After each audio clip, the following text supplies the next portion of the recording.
HMTV ప్రేక్షకులకు నమస్కారం. Welcome to the special programme the voice of celebrity.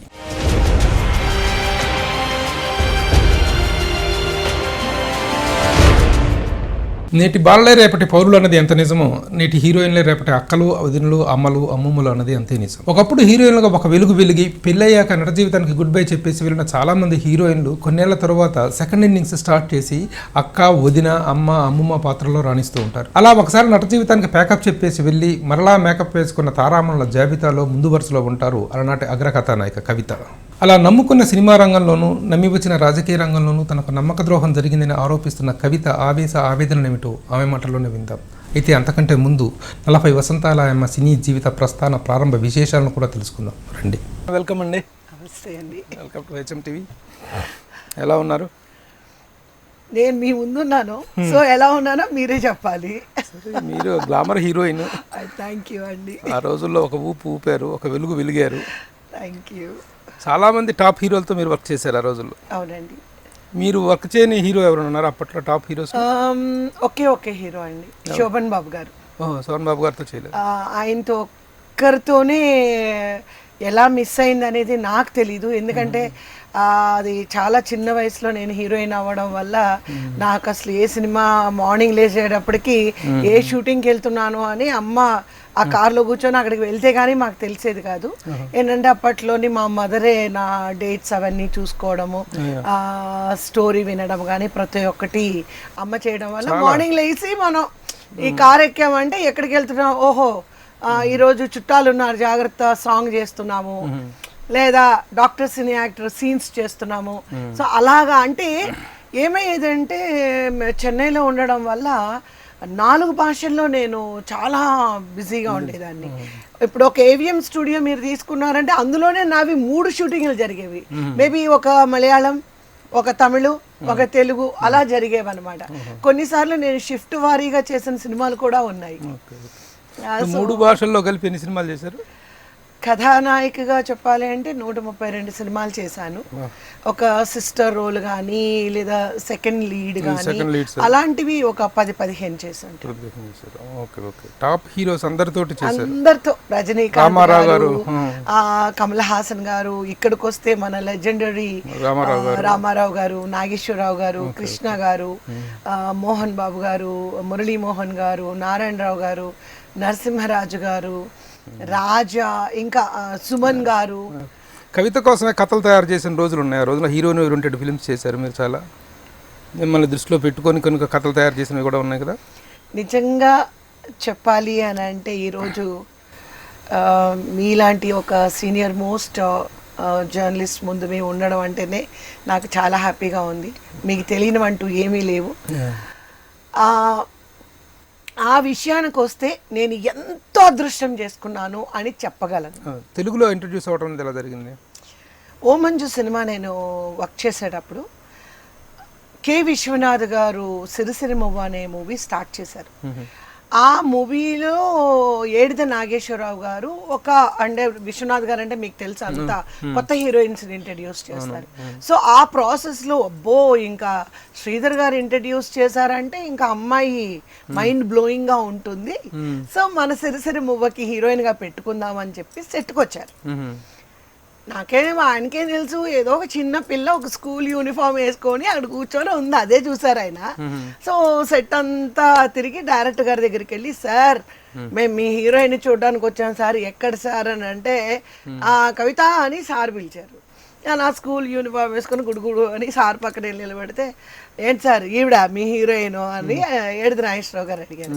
అవునా అమ్మాయి హీరోయిన్ అంటే, ఏంటి సార్ మీరంతా మంచి ఏమంటారు దేవకన్యల లాంటి వాళ్ళని ఇంట్రడ్యూస్ చేస్తారు, మాకేమైనా పనికి వస్తుందేమో అని వచ్చాము, మీరు చిన్నపిల్ల అంటే లేదు ఇది 11-year-old అమ్మాయి చేసే సబ్జెక్టు అని అంటే, మరి ఏమనుకున్నారో తెలీదు. మరుసటి రోజు మళ్ళీ ఏడిద నాగేశ్వరరావు గారు వచ్చి మా మదర్తో మాట్లాడి, ఇలాగా విశ్వనాథ్ గారి డైరెక్షన్లో సిరిసిరి మువ్వ అని తీస్తున్నాము, జయప్రదకి ఒక చెల్లెల క్యారెక్టర్ ఉంది, అది సేమ్ నాకు ప్రాబ్లం అని చెప్పాలా అడ్వాంటేజ్ అని చెప్పాలా అనేది నాకు తెలీదు. చాలా హైట్ ఉండేదాన్ని. అంటే ఆ 11 yearsకి నేను ఒక 17-18 ఇయర్స్ ఉన్న వాళ్ళు ఏ హైట్ ఉంటారో ఆ హైట్ ఉండేదాన్ని. సో ఆ 11 ఇయర్స్ అనేది ఎవరు మైండ్లో వచ్చేది కాదనమాట. సో ఇమీడియట్గా ఆయన సిస్టర్ క్యారెక్టర్ అడిగితే మా మదరు విశ్వనాథ్ గారి డైరెక్షన్లో చేయడం అంటే గొప్ప అండి అని చెప్పి నేను ఫస్ట్ సిరిసిరి మువ్వ తెలుగులో నాకు ఇంట్రడక్షన్ అండి. ఆ తర్వాత మీరు హీరోయిన్గా తెలుగులో చాలా సినిమాలు చేయటం, ఒక టాప్ హీరోయిన్గా నేను పునాది రాళ్ళు, సీత గీత దాడితే లక్ష్మీ ప్రొడక్షన్స్ పూర్ణచంద్రరావు గారిది, తర్వాత గ్రహణం విడిచింది, ఇవన్నీ ఇంకా కంటిన్యూస్ గా మూవీస్ అండి. ఇలా అద్భుతంగా కెరీర్ సాగిపోతున్న టైంలో పెళ్లి చేసుకోవడం అనేటువంటిది సరైన నిర్ణయం అని ఇప్పుడు అనుకుంటున్నారా? ఇప్పుడు ఏమైనా రిగ్రెట్స్ ఫీల్ అవుతున్నారా? లేదండి. ఎన్ని సినిమాలు చేసిన తర్వాత మ్యారేజ్ చేసుకున్నారు? 130 నుంచి 150 సినిమాలు. 150 సినిమాలు చేసిన తర్వాత సినిమాలు చేశాను. అప్పటికి కూడా you're on top position. Yes అండి. యాక్చువల్గా చెప్పాలి అని అంటే ఎస్, ఒక విధంగా ఇండస్ట్రీలో ప్రతి ఒక్కరు కూడా ఈ రోజుకి నన్ను తిడుతున్నారు. ముఖ్యంగా చలపతిరావు గారు, చంద్రమోహన్ గారు, మురళీమోహన్ గారు, మన మేడం విజయ నిర్మల గారు, వీళ్ళందరూ ఇప్పటికీ తిడతారు. ఆ రోజున పెళ్లి చేసుకోవటం, అప్పుడు పెళ్లి అయినాటికి ఎంత మీ వయసు? నాకు 19 సంవత్సరాలు. మీ అత్తగారు కండిషన్ పెట్టడం వల్ల మీరు సినిమాల్లో యాక్ట్ చేయకుండా విరమించుకున్నారు కదా ఆ రోజున? అది మీకు ఎవరు చెప్పారు? మీరే చెప్తుంటారు అప్పుడు.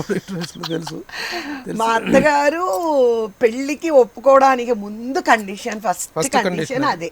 ఏంటంటే మీ వారు సపోర్ట్ చేయలేదా మరి? మా వారు అసలు ఏమీ మాట్లాడలేదు. ఆయన నువ్వు సినిమాలు చెయ్యొద్దు అటువంటివి ఏమీ చెప్పలేదు. కానీ మా అత్తగారు మాత్రం చాలా క్లారిటీగా నో మూవీస్ అమ్మా, చేయకూడదు, సినిమాల్లో ఉండకూడదు, ఈ రోజు నుంచే నువ్వు స్వస్తి చెప్పేయాలి, ఫ్యామిలీని జాగ్రత్తగా చూసుకోవాలి, అది ఇది అని. సింగపూర్ వెళ్ళిపోయారు మ్యారేజ్ అయిన తర్వాత? అవునండి. Very good. సినిమా ఇండస్ట్రీలో పుకార్లు అనేటువంటి, ఎఫ్ఐఆర్లు అనేటువంటి చాలా కామన్ కదా. మీ మీద ఎవరు ఏవైనా పుకార్లు ఉండేవి ఆ రోజుల్లో? Are you rumoured? ఒక్కసారి రజనీకాంత్కి నాకు పెళ్ళైపోయింది అని ఒక మ్యాగజైన్లో వచ్చింది. నేను షూటింగ్లో ఉన్నాను. కుమార్ రాజా గారని ఆయన షూటింగ్లో ఉన్నాను. ఉంటే ప్రొడ్యూసరు బుక్ పట్టుకొని నా దగ్గరికి వచ్చారు. ప్రొడ్యూసరే వచ్చారు, కుమార్ రాజా గారు. నా దగ్గరికి వచ్చి, కవిత ఏంటి, ఎక్కడమ్మా మీ ఆయన అని అడిగారు. మా ఆయన ఎక్కడ ఏంటంటే, నేనంతా ఒక 16 ఇయర్స్ ఉంటాయి నాకు. మా ఆయన ఎవరండి మా ఆయన అంటే, ఇదిగో చూడు రజనీకాంత్కి నీకు మ్యారేజ్ అయిపోయిందని, ఏంటది ఏం మ్యాగజైన్, కుముదమా? లేదు, very repeated, cinema express. Cinema express లోని నాది రజనీకాంత్ది ఇద్దరు, అంటే షూట్ది ఆ మ్యారేజ్ ఫోటో ఉంటుంది కదా, అది వేసి రహస్యంగా వీళ్ళిద్దరికి మ్యారేజ్ జరిగింది అని చెప్పి ఆ మ్యాగజైన్ లో వచ్చింది. నేను అది చూసి, అంటే అవన్నీ రూమర్స్ ఇప్పుడంటే అందరూ ఇలా అనుకుంటారు, బట్ ఆ టైంలో రూమర్స్ వెరీ పెయిన్ఫుల్ గా ఉంటాయి కదా. అని ఏడుస్తూ కూర్చున్నాను అనమాట. కూర్చుంటే ఇమీడియట్ గా మా మదర్ వచ్చి ఏమైందని, మాకు తమిళ చదవడం రాదు, ఆయనే చదివి వినిపించారు.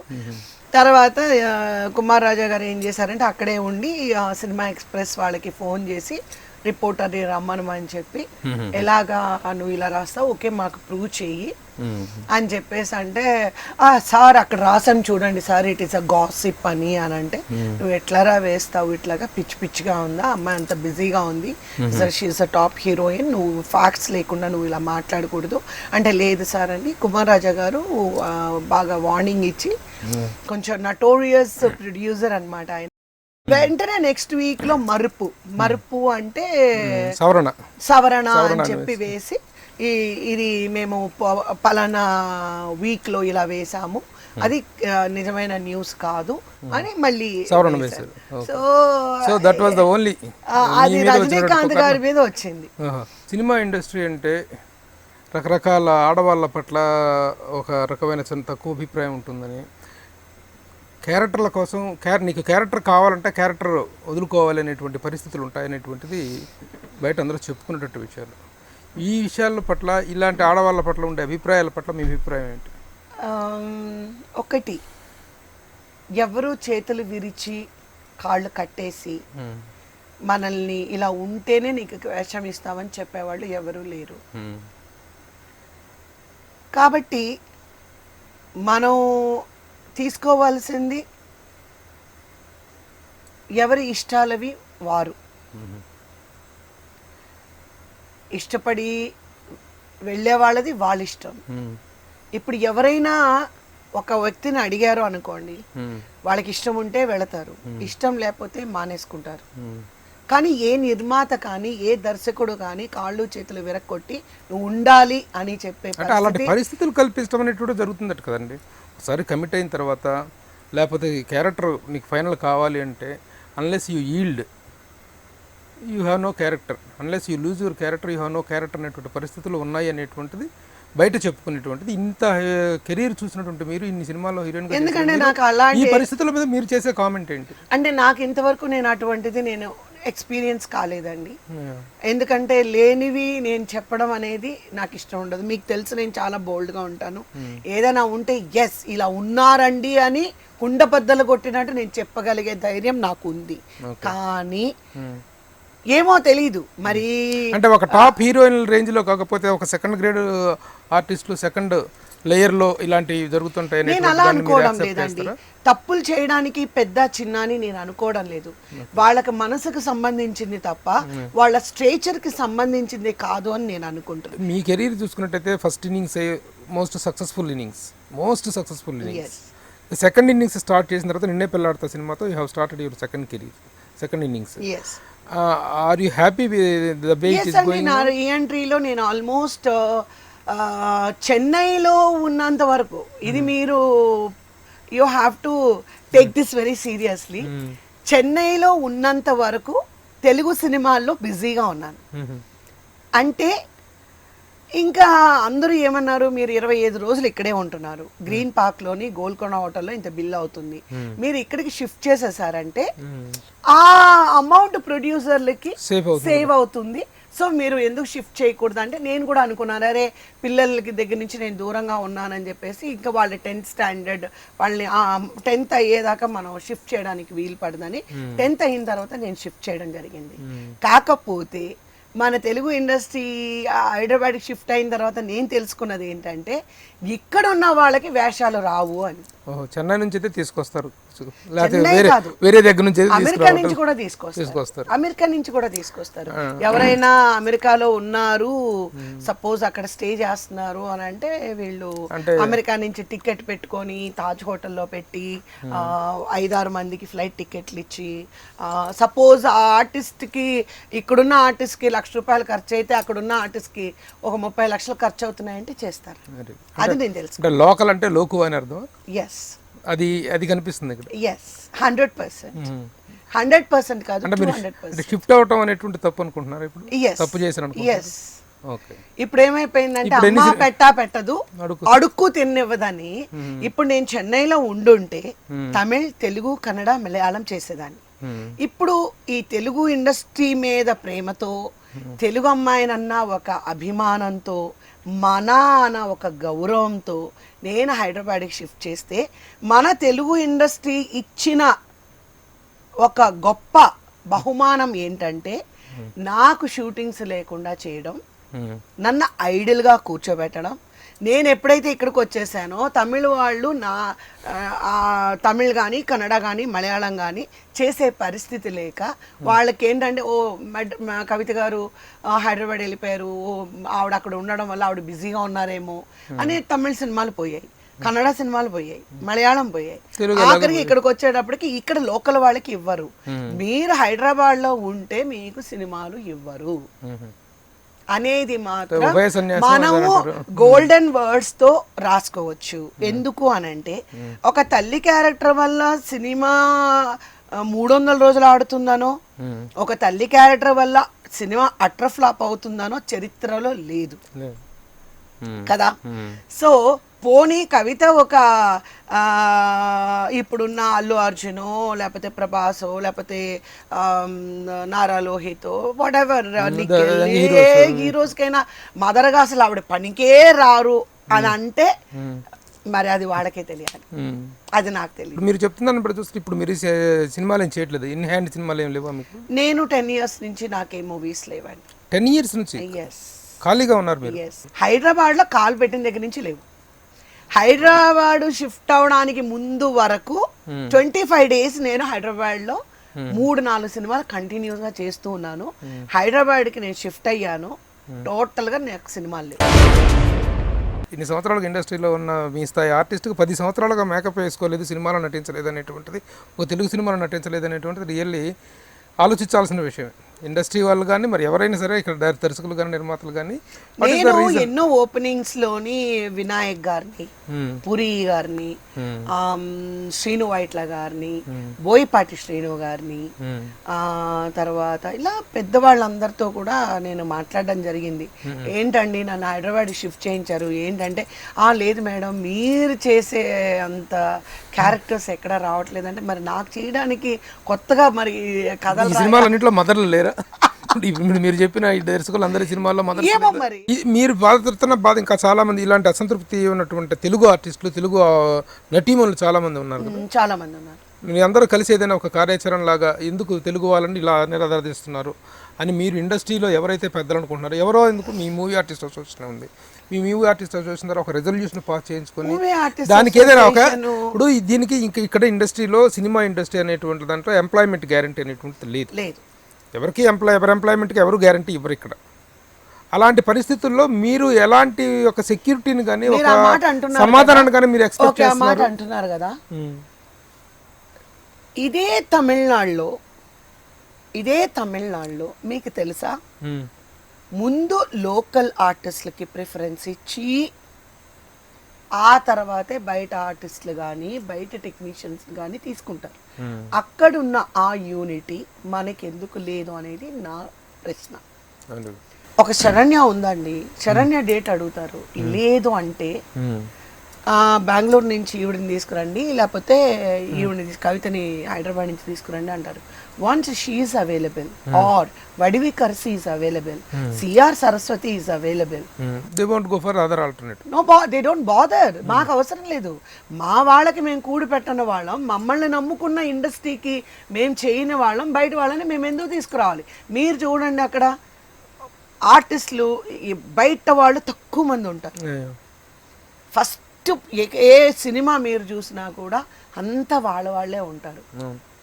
ఏదైనా మన సినిమా చూస్తుంటే మెయిన్ హీరో తప్ప మిగతా అంతా అవుట్ సైడర్సే ఉంటారు. హీరోయిన్ దగ్గర నుంచి విలన్ దగ్గర నుంచి మదర్స్ గానీ అందరూ ఒక హీరో తప్ప మిగతా అంతా యంగ్ విలన్ అయినా ఆల్మోస్ట్ ఆల్ టెక్నీషియన్స్ కూడా ఆల్మోస్ట్ టెక్నీషియన్స్ లో కూడా సగం విలన్ అయినా బయట వాళ్ళు ఉంటారు, ఏజ్డ్ విలన్ అయినా బయట వాళ్ళు ఉంటారు, ఏజ్డ్ ఫాదర్ అయినా బయట వాళ్ళు ఉంటారు, యంగ్ క్యారెక్టర్స్ కి బయట వాళ్ళు ఉంటారు. ఎందుకు లేరు? ఈ విషయంలో పెద్ద పెద్ద హీరోలు కూడాను ఎలాంటి కన్సిడరేషన్ చేయకపోవడం అనేటువంటిది నిజంగా మరి తెలుగు ఇండస్ట్రీ చేసుకున్న దౌర్భాగ్యం, లేకపోతే ఇలాంటి సీనియర్స్ చేసుకున్న దౌర్భాగ్యం అండి. ఎగ్జాక్ట్లీ ఒక జర్నలిస్ట్ గా ఈ విషయం మీద ఎన్నోసార్లు మేము పోరాటం చేయడం జరిగింది, ఎన్నో ఆర్టికల్స్ రాయడం జరిగింది. మీరు అనుకోవచ్చు, మీకు సినిమాలు లేవు కాబట్టి ఇలా మాట్లాడుతున్నారని. నేను దానికి దీనికి కనెక్షన్, నాకు ఇంకా ఎప్పటికీ వాళ్ళ సినిమాలు ఇవ్వకపోయినా నాకు నష్టం ఏమీ లేదు. నేను దాని గురించి నేను ఫీల్ అవ్వడం లేదు. బికాస్ లైఫ్లో నేను ఏం అచీవ్ చేయాలనుకున్నానో as a character artist, as a heroine achieved. Personal లైఫ్లో కూడా it's a good husband and good family. ఇప్పుడు మా హస్బెండ్ ఎర్నింగ్స్ లేకపోతే, ఆయన ఎర్నింగ్ చేయకపోతే ఈరోజు నా పరిస్థితి ఏంటి? ఇప్పుడు నాకు ఆయన కంఫర్టబుల్గా పెట్టుకున్నారు కాబట్టి మీరు అందరూ నన్ను ఇంకా ఇంత హ్యాపీగా చూడగలుగుతున్నారు. సపోజ్ అలా లేదు అనుకోండి, నేను ఈ తెలుగు ఇండస్ట్రీని నమ్ముకొని హైదరాబాద్కి వచ్చేసి అప్పుల పాలైపోయి కొంతమంది లాగా నేను సూసైడ్ చేసుకొని, లేకపోతే ఎందుకు పనికి రాకుండా చెల్లా చెదురు అయిపోయి ఎలా పడితే అలాగా అయిపోవడానికి ఛాన్సెస్ ఉన్నాయి. బట్ ఏంటంటే నాకు దేవుడి దయ వల్ల నాకు ఎవ్రీథింగ్ బాగుంది కాబట్టి నేను బాగున్నాను. కానీ అందరూ ఇలా ఉన్నారని మీరు ఎట్లా గ్యారంటీ ఇస్తారు? అవును, okay okay, that is a topic, common topic ఇండస్ట్రీలో చాలా మంది. ఎందుకంటే తమిళనాడులో ఉన్న ఒక యూనిటీ మనకి ఎందుకు లేదు అంటే అసలు మీరు మేము నమ్మేసి వచ్చామంటారు. ఎవరిని నమ్మిచ్చారు మీరు? ఎవరైనా రావటం చెన్నై నుంచి ఇండస్ట్రీకి రమ్మంటే వచ్చామన్నారు. ఎవరు రమ్మంటే వచ్చారు? పర్టికులర్గా పలానా వాళ్ళు రమ్మన్నారని చెప్పారా మీకు? మాది మీ బాధ్యత మాదని ఎవరైనా చెప్పారా మీకు? మీ బాధ్యత అని కాదండి. ఇప్పుడు ఇండస్ట్రీ అక్కడ ఉన్నప్పుడు, ఇక్కడ చెన్నారెడ్డి గారు దగ్గర అప్లికేషన్ పెట్టేటప్పుడు ఇంతమంది అంటే స్థలాల కోసం వాటికి పెట్టేటప్పుడు మేము ఇంతమంది షిఫ్ట్ అవుతున్నాము అన్నప్పుడు కల్పనారాయ్ గారి దగ్గర నుంచి, శ్యామ్ దగ్గర నుంచి, చిడతల అప్పారావు దగ్గర నుంచి పేర్లు తీసుకున్నారు. పొట్టి వీరయ్య దగ్గర నుంచి తీసుకున్నారు. అంటే హెడ్ కౌంటింగ్ కోసం తీసుకున్నారు అందరూ. తీసుకున్నప్పుడు నన్ను కూడా అడిగితే అప్పుడు నేను చాలా తమిళంలోనే నేను చాలా బిజీగా ఉన్నాను. సో ఇక్కడి నుంచే అయితే నాకు ఇక్కడి నుంచి వచ్చేసి ఇప్పుడు ఈ మూవీస్ అన్నీ ఇబ్బంది అయిపోతాయి అని చెప్పేసి అన్నాను. ఓకే, వాళ్ళందరినీ తీసుకొచ్చారు. ఓకే, అందరినీ రమ్మన్నారు, మీకు అలాగా ఇలాగా. సో మనం తెలుగు ఇండస్ట్రీ ఆంధ్రాకి వెళ్ళాలి, ఆంధ్రాకి వెళ్తే మనకి ఇన్ని ఫెసిలిటీస్ ఉంటాయి, ల్యాండ్లు ఇస్తారు, అది ఇస్తారు, ఇది ఇస్తారు అని అన్నీ చెప్పారు అని అంటే అప్పుడు వచ్చిన పెద్దలు లైక్ మురళీమోహన్ గారు కావచ్చు, ప్రభాకర్ రెడ్డి గారు కావచ్చు, గుమ్మడి గారు కావచ్చు, లేదా లైక్ రామారావు గారు, నాగేశ్వరరావు గారు, రామానాయుడు గారు, లేదమ్మా తెలుగు ఇండస్ట్రీ ఇక్కడ కేఎస్ రామారావు గారు కానీ ఇంకోళ్ళు పెద్దలు అప్పుడు వచ్చిన వాళ్ళందరూ కూడా ఇండస్ట్రీని రమ్మన్నారు. కానీ ఏమైంది, కల్పనారాయి ఎలా చనిపోయారు, శ్యామ్ ఎలా చనిపోయారు, చిడతల అప్పారావు కానీ, అలాగే సుత్తివేలు వీరభద్రరావు గారు కానీ, చాలామంది ఇలా చెప్పుకుంటూ పోతే ఎంతోమంది ఉన్నారు. ఇప్పుడు ఒక రంగనాథ్ గారు కానీ, ఉదయ్ కిరణ్ కానీ, అలా అంటే అవకాశాలు లేకపోవటం వల్ల వీళ్ళందరూ పోయారు. నేను అనేది ఏంటంటే షిఫ్ట్ అయినప్పుడు పెద్దవాళ్ళు ఒక్కటే బాగుపడ్డారు. తత్మా వాళ్ళందరూ హెడ్ కౌంటింగ్ గానే మిగిలిపోయారే తప్ప వాళ్ళకేమీ లైఫ్ దొరకలేదు. నాకు అది ఎలా ఎక్స్ప్లెయిన్ చేయాలో తెలియడం లేదు నాకు. ఇప్పుడు మనం ఇక్కడ నుంచి ఒక చోటికి వెళ్తున్నాము అని అంటే ఒక 200 మంది వస్తామండి అని మనం చెప్తాం. ఆ 200 మందిలో 10 మంది is a well known people and very big people అనుకోండి. తత్మా 190 people are normal people. So మనం 200 మంది వచ్చాము అనే కౌంటింగ్ కి 200 మంది ఉంటారు. But the prominent people will be 10. So ఆ 10 మంది సక్సెస్ అయ్యారు, ఐ మీన్ బెనిఫిట్ అయ్యారే తప్ప 190 మెంబర్స్ దే సఫర్డ్ కదండి. అంటే సఫర్డ్ అంటే వీళ్ళకి ఎవరికి ఇళ్ల స్థలాలు రాలేదా? మరి ఇంతమందిని తీసుకొచ్చారు. మీకు చిత్రపురి కాలనీలో హౌస్ లేదా? లేదు. మీరు అప్లై చేయలేదా? అప్లై చేశాను. చేసినా కూడా ఆ టైంలో నేను ఒక 10 years బ్యాక్ నేను అప్లై చేసినప్పుడు లేదండి అన్నీ అయిపోయాయి, ఎప్పుడో ప్రభాకర్ రెడ్డి గారు ఉన్న టైంలోనే అన్నీ ఇచ్చేశారు, ఇప్పుడు ఏమీ లేదన్నారు. కానీ ఆ తర్వాత కూడా ఎంతో మంది అప్లికేషన్లు పెట్టడం నేను చూశాను. కానీ అక్కడ ఏం ప్రాబ్లం అనేది నాకు తెలియడం లేదు. ఎందువల్ల వాళ్ళు ఆ ప్రాసెస్లో ఏంటి ప్రాబ్లం వస్తుందని ఎప్పుడు అడగండి. చూస్తే కొత్త వాళ్ళందరూ ఈవెన్ లాస్ట్ మంత్ అడిగినా కూడా మేము అప్లై చేసామండి వచ్చిందని ఎవరో ఒకళ్ళు చెప్తున్నారు. బట్ మనం అడిగేటప్పటికి లేవండి ఇక్కడ ఏం లేవు అన్నీ అయిపోయాయి అని అంటున్నారు. సో ఎవరిని అడగాలి చెప్పండి. ఓకే, సో మీకు చాలా కంప్లైంట్లు ఉన్నాయి, చాలా చెప్పుకోవాల్సిన విషయాలు లేకపోతే రిగ్రెట్స్ ఫీల్ అవ్వాల్సిన విషయాలు చాలా ఉన్నాయి షిఫ్టింగ్ తర్వాత. షిఫ్ట్ అవ్వడం అనేది డిజాస్టర్ అండి నాకు నా లైఫ్లో. సినిమా ఇండస్ట్రీకి నేను అనవసరంగా షిఫ్ట్ అయ్యి నేను దూరం అయిపోయాను అన్న బాధ నాకు ఉంది. అదే నేను చెన్నైలో కనుక ఉంటే డెఫినెట్గా నేను తెలుగు ఇండస్ట్రీలో చాలా బిజీగా ఉండేదాన్ని, తమిళంలో బిజీగా ఉండేదాన్ని, కన్నడంలో ఉండేదాన్ని, మలయాళంలోని ఉండేదాన్ని. ఇక్కడికి రావడం వల్ల ఏ ఫీల్డ్కి కాకుండా నేను ఐడియల్గా ఉండే పరిస్థితి ఉంది. ఓకే, వదిలేస్తే కవిత ప్రస్థానంలో రాజకీయం కూడా ఒకటి తోడైంది. రాజకీయ రంగ ప్రవేశం చేశారు. రాజకీయంగా ఒక అంచనాలు సినిమా ఇండస్ట్రీలో హీరోయిన్గా ఒక స్థాయికి అయితే ఎదగలిగారు, కానీ రాజకీయంగా మాత్రం ఎలాంటి స్థాయిలో లేదు. అక్కడ హీరోయిన్గా ఒక టాప్ పొజిషన్కి వెళ్ళారు, కానీ ఇక్కడ మాత్రం జీరోయిన్గా మిగిలిపోయారు. వాట్ ఈస్ ద రీజన్ అంటే ఇంకా అదొక పెద్ద అసలు ఎలా వెళ్ళాలనిపించింది మీకు రాజకీయం? నేను అసలు రాజకీయాల్ని నేను ఎన్నుకోలేదండి. నేను తెలుగుదేశం పార్టీలో లేదండి, యాక్చువల్గా అది కూడా యాక్సిడెంటల్ గా అయింది. నాకు రాజకీయం అంటే చాలా భయం, రాజకీయాలంటే భయం. ఎందుకంటే నేను ఎప్పుడు కూడా always I used to think it's a dirty politics అనేది is a very dangerous and అది ప్రాపర్ నాలాంటి వాళ్ళకైతే అస్సలు అది కరెక్ట్ కాదు. కానీ ఏమైందంటే నేను ఒక హెల్పింగ్ హ్యాండ్స్ అని ఒక NGO స్టార్ట్ చేశాను ఆన్ ఎ స్పెషల్ చిల్డ్రన్ అనమాట. అది నేను ఆల్మోస్ట్ ఒక 12 years నుంచి సర్వ్ చేస్తున్నాను దాని ద్వారా. కాకపోతే ఎప్పుడు పబ్లిసిటీనో లేదా దాని గురించి మాట్లాడడం ఎప్పుడు చేయలేదు. కానీ సర్వీస్ ఓరియంటెడ్ అనేది ఎప్పుడు కూడా మనం పబ్లిసిటీలో మాట్లాడకూడదు. ఆ ప్రాసెస్లో చాలామంది ఏమన్నారంటే ఒక ఎక్కువ మందికి మీరు సేవ చేయాలి అని అంటే బిగ్గా ప్లాట్ఫామ్ ఉంటే బాగుంటుంది అన్న ఒక అందరూ మా ఫ్రెండ్ సర్కిల్, తర్వాత ఈ డౌన్ సిండ్రోమ్ అసోసియేషన్స్ కానీ స్పెషల్ కిడ్స్ అసోసియేషన్స్ వేరెవర్ నేను వెళ్ళాను, వాళ్ళందరూ కూడా అడ్వైస్ చేస్తే చాలామంది అన్నారు రూలింగ్ పార్టీ కాంగ్రెస్ ఉంది కదా, మీరు ruling party YS Rajasekhara Reddy గారి దగ్గరికి వెళ్ళి మీరు ఎక్స్ప్లెయిన్ చేస్తే ఆయన హెల్ప్ చేస్తారు అని అంటే, సో అనుకున్నాను ఓకే చూద్దాము అనుకున్నాను. కానీ నాకే తెలియకుండా ఎవరు ఎలా చేశారో తెలీదు, న్యూస్లో నేను కాంగ్రెస్ పార్టీలో జాయిన్ అయ్యాను అని చెప్పి నేనే న్యూస్ చూస్తున్నాను. మీరు కలిసారా మీరు?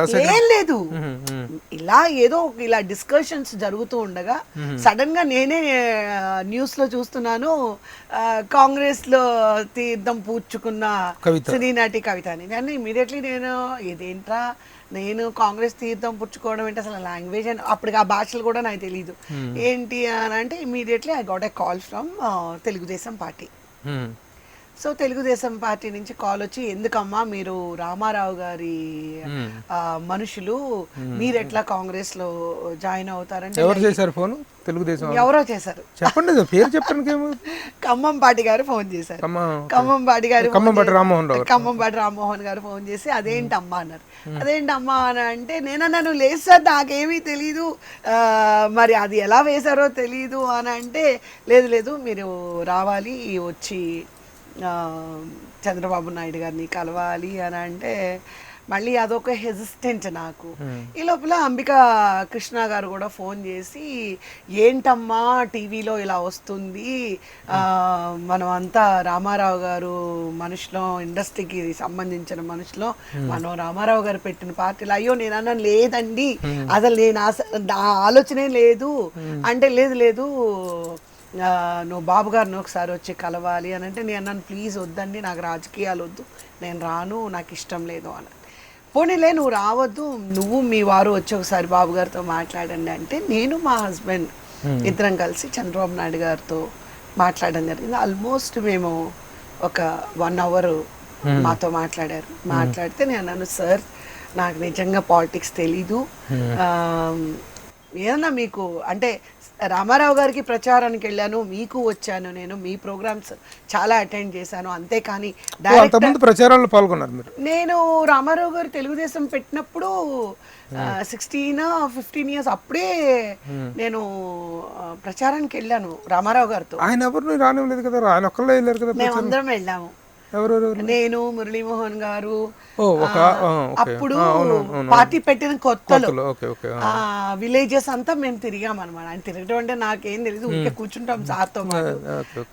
సో ఆ తర్వాత మళ్ళీ మన చంద్రబాబు నాయుడు గారికి 2002 అంతకుముందు ఇవన్నీ కూడా పార్టిసిపేట్ చేశాను, బట్ డైరెక్ట్ ఇది ఇప్పుడు రమ్మన్నారు చంద్రబాబు నాయుడు మాట్లాడితే, లేదమ్మా నువ్వు ఒక వైశ్యురాలివి, నువ్వు ఒక మహిళ, యువర్ సెలబ్రిటీ, నీకు ఎమ్మెల్యే సీటు కనుక ఇస్తే నాకు 3 కలిసి వస్తాయి, మీరు ఎమ్మెల్యేగా కంటెస్ట్ చేయాలి అన్నారు. అంటే లేదు సార్ అంటే, లేదు నాకు మీ మీద నమ్మకం ఉంది, మీరు చెయ్యగలరు, ఆ నమ్మకం నాకు ఉంది అన్నారు. అన్న తర్వాత ఆయన ఒక షార్ట్ లిస్ట్ చేసుకుని రమ్మంటే నేను అన్ని షార్ట్ లిస్ట్ చేసి సార్కి ఇవ్వడం జరిగింది. సో ఆ టైంలోనే నాకు వైజాగ్ సౌత్ చేయడానికి బాబు గారు యాక్సెప్ట్ చేశారు. నేను చెప్పాను కదండి ఇందాకే డర్టీ పాలిటిక్స్ అని, నేను బయట బీఫామ్కి కూర్చొని ఉన్నాను, రమ్మని పిలిచారు, ఫైల్ అన్ని బీఫామ్కి తీసుకురమ్మన్నారు, తీసుకువెళ్ళాను. జస్ట్ ఇంకో 5 minutesలో నా బీఫామ్ ఇవ్వాలి. ఆ బీఫామ్ ఆ 5 నిమిషాల్లో వేరే పేరు పెట్టడం జరిగింది, గణేష్ కుమార్ అని ఒక జాలర్లకి. నేనేం మాట్లాడలేదు, ఎందుకంటే మనం ఒక స్థాయి నుంచి వచ్చిన వాళ్ళం, అక్కడ అందరు ఇంకొకళ్ళు అనుకోండి చాలా పెద్ద గొడవ చేసి ఉండేవారు, బట్ నేను అలాగేమీ చేయలేదు. అప్పుడున్న పరిస్థితికి నేనేమనుకున్నానంటే చంద్రబాబు నాయుడు గారు ముఖ్యమంత్రి అవ్వాలి, ఆయన రావాలి, నేనున్నా నేను లేకపోయినా ఆయన ముఖ్యమంత్రి అయితే కనుక రాష్ట్రం బాగుపడుతుంది అంటే నేను నా సెల్ఫ్ ఇది 2009 ఎలక్షన్స్. అవునండి, నేను నా గురించి నేను ఆలోచించలేదు. రాష్ట్రం బాగుంటే దాంట్లో నేను ఒకదాన్నే కదా, ఓకే నో ప్రాబ్లం. అందరూ ఆయన్ని ఆ టైంలోని ఆ టీఆర్ఎస్ పొత్తుతో ఉండడం వల్ల టీఆర్ఎస్ వాళ్ళతోని కేసీఆర్ గారితోని వాళ్ళతోని చాలా ఈ టికెట్లు కేటాయించడంలో ఆయన చాలా టెన్షన్స్లో ఉన్నారు. నేను ఎప్పుడు ఎలా ఫీల్ అవుతానంటే నా అధినేతని అందరూ బాధ పెడితే నేను కూడా బాధ పెట్టకూడదు, అందరితో పాటు నేను ఉండకూడదు, నేనైనా ఒక అండర్స్టాండింగ్లో ఉండాలి అని నేను సరే సార్ ఓకే థ్యాంక్ యూ అని చెప్పి నేను వచ్చేసాను. వచ్చేసిన తర్వాత కొంచెం బాగా డిప్రెషన్లోకి వెళ్ళిపోయాను. మళ్ళీ పార్టీ ఆఫీస్ నుంచి చాలా కాల్స్ నాకు వచ్చాయి, అయినా కూడా నేను ఏ కాల్స్ కూడా అటెండ్ చేయలేదు. చేయకపోతే మా party what you call executive incharge Janardhan garu అని ఆయన ఇంటికి వచ్చి ఖమ్మంపాటి గారు ఒక్క 5 నిమిషాలు వచ్చి కలవమన్నారు మా ఆఫీస్కి రాని. లేదు సార్ నేను రాను, నేను ఇంకా నా టైం వేస్ట్ చేసి దలుచుకోలేదు, ఇప్పటికే నేను వైజాగ్లో అక్కడంతా నేను వర్క్ చేసుకున్నాను, ఇంత ఖర్చు పెట్టుకున్నాను, నేను నాకొద్దు పాలిటిక్స్ అన్న. ఇప్పుడు మీరు చెప్పిన ఈ వెర్షన్ అంతా ప్రకారం చూస్తే చంద్రబాబు నాయుడు ఇచ్చిన మాట తప్పటం అనేటువంటిది మీకు చేశారు. దాని అయినా సరే మీరు ఇంకా still you're in continuing in Telugu Desam. Telugu Desam మరి ఇప్పుడు ప్రజెంట్ ఏదైనా ఒక పోస్ట్ కానీ ఏదైనా ఒక ఇది కానీ మీరు ఎక్స్పెక్ట్ చేస్తున్నారా? చేయకుండా ఎలా ఉంటాము, ఎందుకంటే నా ప్రెషియస్ టైం అంతా కూడా కుటుంబాన్ని పక్కన పెట్టి నా వర్క్ని ఎర్నింగ్స్ని పక్కన పెట్టుకొని అన్నీ నేను ఇచ్చేసి నా సొంత డబ్బులు ఖర్చు పెట్టుకొని, ఎందుకంటే ఎవరి దగ్గర కూడా నేను ఒక గ్లాస్ మంచినీళ్ళు అంత కష్టపడి నేను పనిచేశాను. పనిచేసినప్పుడు ఎవరమైనా సరే దానికి ఇంతైనా మనకు ప్రతిఫలం ఉండాలి. కానీ నాకు తెలుగుదేశం పార్టీలో నా కష్టాన్ని గుర్తించలేదనేదే నేను ఫీల్ అవుతున్నాను.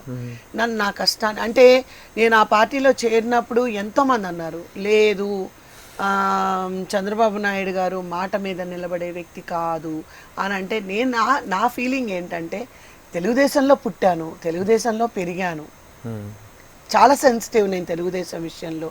నేను చెన్నైలో ఉన్నా కూడా ఎప్పుడు ఎలక్షన్స్ వచ్చినా కూడా, ఎందుకంటే నాకు ఇక్కడ ఓటు ఉంది, తాడేపల్లిగూడెంలో ఉంది. సో నేను తాడేపల్లిగూడెంకి వెళ్ళి అక్కడ నేను ఓటు వేసిన రోజులు ఎన్నో సార్లు ఉన్నాయి. ఏంటంటే పార్టీ అంటే నాకు అంత అభిమానం, రామారావు గారి మీద ఉన్న గౌరవం కానీ బాబు గారి మీద ఉన్న ఒక మంచి అభిప్రాయం అంటే ఓకే మనని రాష్ట్రానికి ఓకే ఇదంతా ఓకేనండి. ఇప్పుడు మీ ఆవేదన మీ బాధ 40 లక్షల ఆ రోజు నాకు వైజాగ్లో ఖర్చు పెట్టుకున్నారు, 2013లో ఎక్స్పెక్ట్ చేశారు రాలేదు, ఆ రోజున రాలేదు. మీ బాధని మీ వ్యధనంతా చంద్రబాబు నాయుడు గారి ముందు చెప్పుకునే అవకాశం దొరికిందా మీకు? చెప్పారా? మీరు ఇంత అసంతృప్తిలో మీరు ఇంత బాధలో ఉన్నారని 1,00,000 సార్లు చెప్పానండి. 1,00,000 సార్లు సార్తోనే మాట్లాడి ఉంటాను నేను. వేలు అన్నండి 1,00,000 సార్లు నేను మాట్లాడి ఉంటాను. మాట్లాడిన ప్రతిసారి నాకు ఎప్పుడు పాజిటివ్ ఆన్సర్ రాలేదు. ఆయన దగ్గర నుంచి ఆయనతో మీరు 1,00,000 సార్లు మాట్లాడేంత అవకాశం మీకు ఎలా వచ్చింది? చంద్రబాబు నాయుడు గారితో మాట్లాడటం, అపాయింట్మెంట్ కానీ బై ఫోన్ కానీ బై పర్సన్ కానీ కలవటం? నాట్ బై ఫోన్ అండి. అంటే అపాయింట్మెంట్ అనేది సీఎం అయిన తర్వాత డిఫికల్ట్, బట్ సీఎం కాకముందు 5 years 2009 to 13 రాజశేఖర రెడ్డి గారి పీరియడ్ ఆ టైంలో లేదు. 13 ఎలక్షన్స్ వరకు we will be in a communication. 13th తర్వాత కూడా మేము మామూలుగా ఈ పార్టీ మీటింగ్స్ కి వస్తారు కదా, మనం ఏమి అపాయింట్మెంట్ తీసుకొని దానికని వెళ్ళడం కాదు కదా. ఒక అధినేతగా కార్యకర్తగా వచ్చినప్పుడు నేను కలిసినప్పుడంతా అడిగాను నేను, సార్ ఏం చేయాలనుకుంటున్నారు, నన్ను నేను ఇన్ని రోజులు పనిచేసిన దానికి ఇప్పుడు నా పరిస్థితి ఏంటంటే, ఎప్పుడు కూడా ఆయన ఒక పాజిటివ్ ఆన్సర్ ఆయన దగ్గర నుంచి నాకు రాలేదు. సో నేను ఫీల్ అయ్యేది ఏంటంటే నేను మోసపోయాను అని ఫీల్ అవుతుంది. ఇప్పుడు రాజకీయాల్లో లేడీస్ అంటే ఫైర్ బ్రాండ్గా ఉండగలగాలి, ఫైర్ బ్రాండెడ్గా అటాకింగ్గా ఉండగలగాలి. మీరు అలాంటి అటాకింగ్ నేచర్ మీ దగ్గర ఉందా? Say for example let us take the case of Roja కూడా ఈ విధంగానే 2 సార్లు నన్ను చీట్ చేయబడ్డా, నేను సీట్ ఇచ్చి కూడాను నన్ను ఓడిస్తానికే ప్రయత్నించారు అని రోజా కామెంట్ చేసింది. రోజా ప్రాబ్లమ్ ఇస్ డిఫరెంట్ అండి. ఇప్పుడు రోజా చంద్రబాబు నాయుడు గారిని బ్లేమ్ చేయడానికి ఏమీ లేదు. ఎందుకు అంటే నాకు ఇప్పుడు ఎలా ఉందంటే, ఒక చిన్న కథలో చెప్తారు చూడండి, ఒక పిల్ల చెప్పులు కొనియమని చెప్పి వాళ్ళ నాన్నని మారం చేస్తుంటే వాళ్ళ నాన్న ఒక కాళ్ళే లేని వాడిని చూపించాడంట. అలాగా ఇప్పుడు నేను కాళ్ళే లేని దాన్ని, ఆవిడకి కాళ్ళు ఉన్నాయి, చెప్పులు కొనుక్కోవాలి. ఆవిడకి సీట్ ఇచ్చారు, సీట్ ఇచ్చి ఆవిడ ఓడిపోయి చంద్రబాబు నాయుడు గారి మీద పెట్టడం అనేది ఐ ఫీల్ ఈజ్ రెడిక్యులస్. ఇప్పుడు నాకే సీట్ ఇచ్చి చంద్రబాబు నాయుడు గారు నన్ను ఎందుకు ఓడిస్తారు? అది యాక్చువల్గా మాట్లాడడానికి చాలా అంత క్లారిటీగా లేదు. నేను అనేది ఏంటంటే నాకు డెఫినెట్గా ఇచ్చుంటే నేను డెఫినెట్గా విన్ అయ్యేదాన్ని. విన్ అవ్వడమే కాదు, తప్పకుండా 294 నియోజకవర్గాల్లోని నేను మీకు తెలీదు నేను ఎలా వర్క్ చేశానో. మరి మీ ఛానల్లో నేను చాలాసార్లు న్యూస్కానికి రావడం జరిగింది. మీ ఛానల్లో నా ప్రచారం కానీ ఎదుటి వాళ్ళ మీద నేను అటాక్ చేసిన బైట్స్ కానీ చాలా వచ్చాయి. నేను ఎవరిని కేర్, నా గోల్ అంతా చంద్రబాబు నాయుడు గారు, తెలుగుదేశం పార్టీ తప్ప. అది సోనియా గాంధీ అవనివ్వండి, రాహుల్ గాంధీ, మన్మోహన్ సింగ్ కానివ్వండి, రాజశేఖర రెడ్డి, ఎవరిని నేను కేర్ చేసేదాన్ని కాదు. ఓన్లీ నా goal is my Chandrababu Naidu గారు, మై పార్టీ.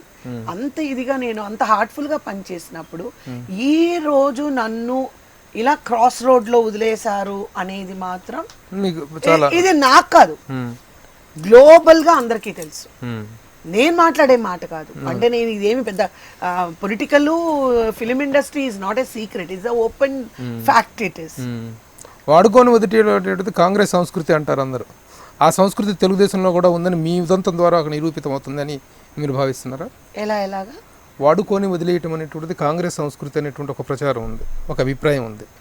అదే అభిప్రాయం ఇది ఇప్పుడు తెలుగుదేశం పార్టీలో కూడా ఉంది. చంద్రబాబు నాయుడు వాడుకొని ఈ విధంగా మీ సేవలను వాడుకొని వదిలేశాడు అనేటువంటి అభిప్రాయంలో మీరు ఉన్నట్లుగా భావించవచ్చా?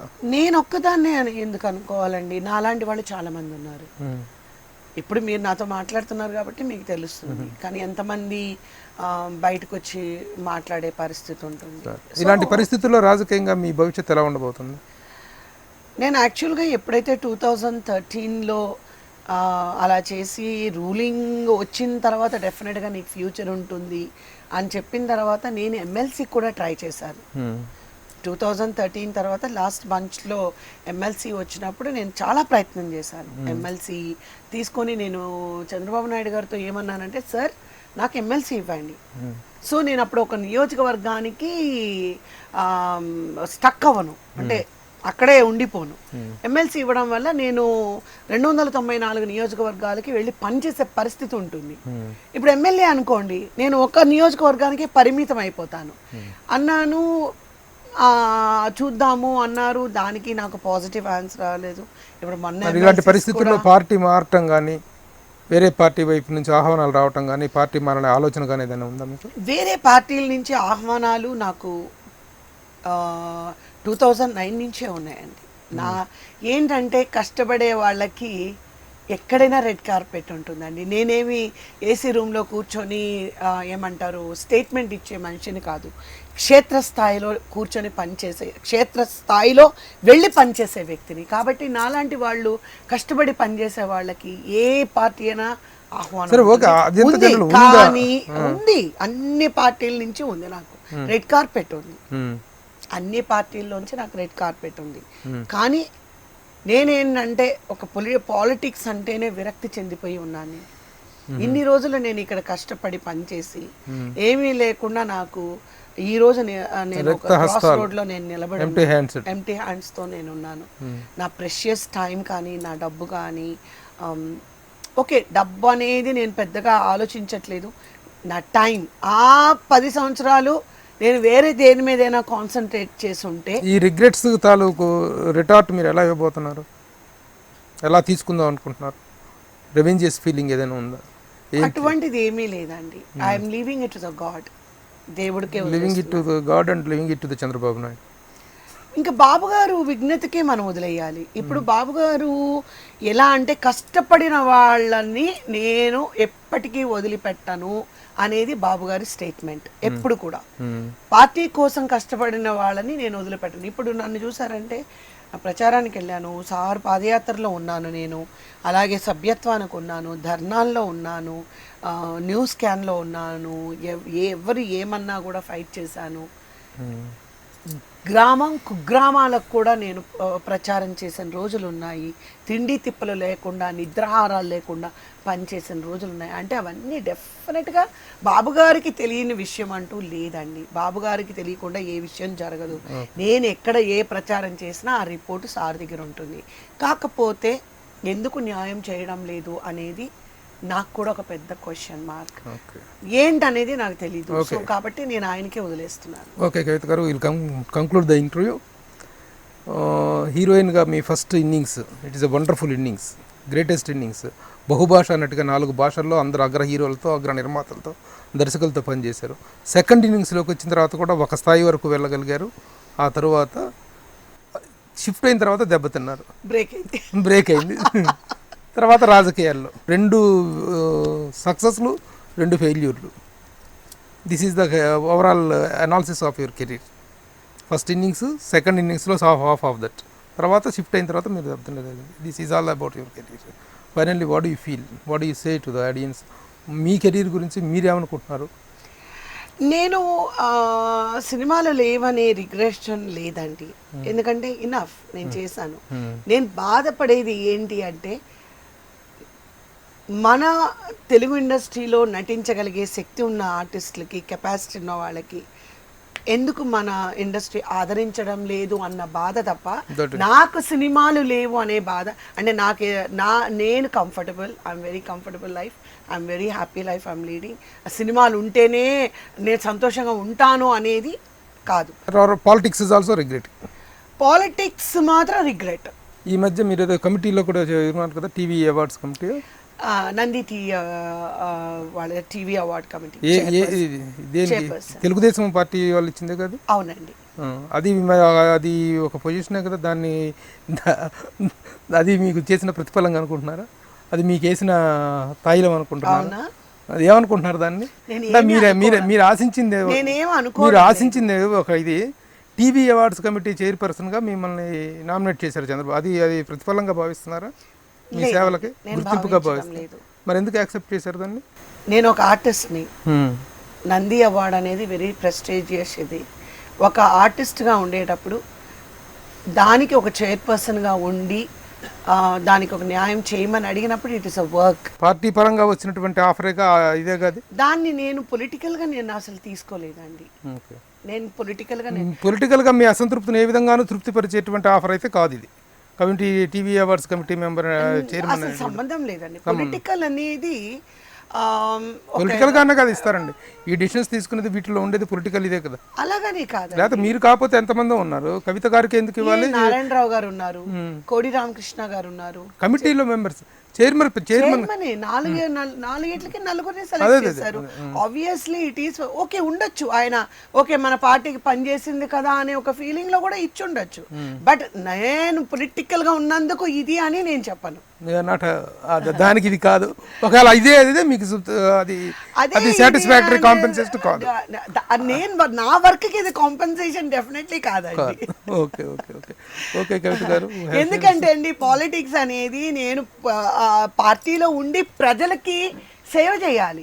ఇది ఏంటంటే ఒక చైర్పర్సన్ గా ఉండి it is about 2 months work. ఇది అలా కాదు, నేను ప్రజలతో ఉండాలి. యాక్చువల్గా ఏంటంటే రాజకీయ అసంతృప్తితో ఉన్నటువంటి వాళ్ళకి, రాజకీయ పరంగా అసంతృప్తితో ఉన్న వాళ్ళకి వేసేటువంటి వీటిని ఏమంటారంటే జస్ట్ లైక్ త్రూయింగ్ అనమాట. రాజకీయ అసంతృప్తి వాదులకు ఇచ్చేటువంటి బిస్కెట్స్ అనమాట. నాకు తెలియదు కానీ నేను అనుకునేది ఏంటంటే పొలిటికల్ నా ఫీలింగ్ ఏంటంటే మనం ప్రజలకి సేవ చేయాలి. నేను అనేది ఒక ఎమ్మెల్సీ అనే చెప్పట్లేదండి. ఏదైనా ఒక మంచి పోస్ట్ ఉంటే మనం దాని ద్వారా ప్రజలకి సేవ చేయొచ్చు. మనకి ఇంకొక విషయం ఏంటంటే ఇండస్ట్రీలోని నన్ను అందరూ వెళ్ళావు ఏమైంది అని అంటున్నారు, మా కమ్యూనిటీలో వెళ్ళావు ఏమైంది అంటున్నారు, మా రిలేషన్లో వెళ్ళావు ఏమైంది అంటున్నారు. సో ఇలాంటివి వినేటప్పుడు ఎలా ఉంటుందంటే we feel downhearted, we feel insulted. అంటే ఎలా చెప్పాలో తెలీదు, మేబీ మీరు చెప్పగలరు. సో ఏంటంటే టోటల్గా ఇట్ ఈజ్ నాకు ఒక అవమానకరంగా అచీవ్ చేయలేకపోయేటప్పటికి ఒక అవమానంగా నేను భావిస్తున్నాను. Okay okay okay. Anyhow as an ఆర్టిస్ట్గా మాత్రం you have led a wonderful career. Yes. 40 సంవత్సరాలు దాదాపు కావస్తుంది ఇప్పటికి. ఈ సంవత్సరంతో 40 years అండి. 40 years ఫంక్షన్ 67 నేను 77 నా ఫస్ట్ మూవీ అండి. Okay okay. సో ఈ సంవత్సరం 40 years of career Yes. Celebrations. ఏమో నేను ఎప్పుడు ఏది సెలబ్రేట్ చేయలేదు. ఆ ఫంక్షన్ లో కలుద్దాం అండి. 40 years of successful career function లో కలుద్దాం. ఎనీహౌ అసంతృప్తి సంతృప్తి అన్నీ కలగలిసినటువంటి గొప్ప జీవితం ఇది. All the best. Thank you.